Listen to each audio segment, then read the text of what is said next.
Napabilib pa rin talaga si Dwayne Wade kay LeBron James. Ano kaya mga sinabi niya dito? At Golden State Warriors, ito na kaya ang pag-asa nila para sa kanilang big man? At yan ang mga pag-uusapan natin sa video na ito.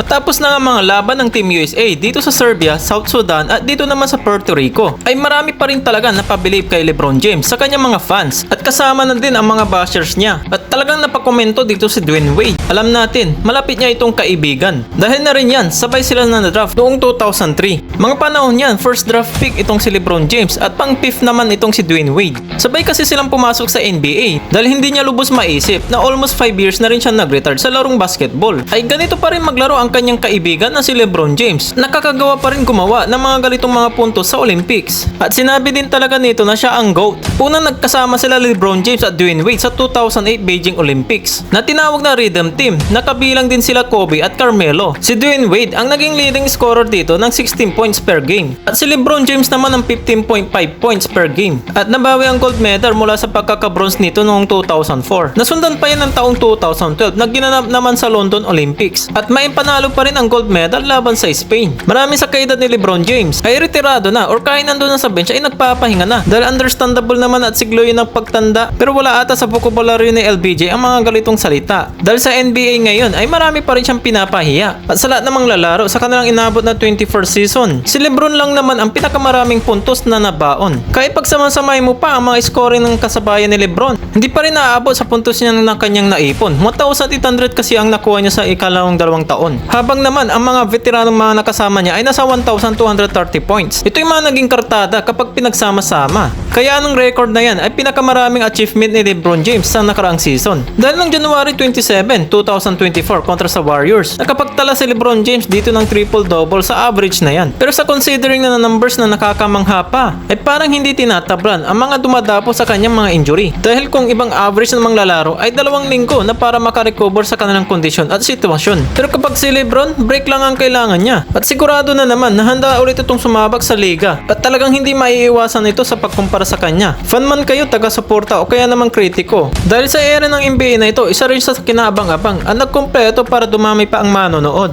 At mahirap na din isipin na hindi na siya makitang maglaro sa oras na siya ay nagretiro.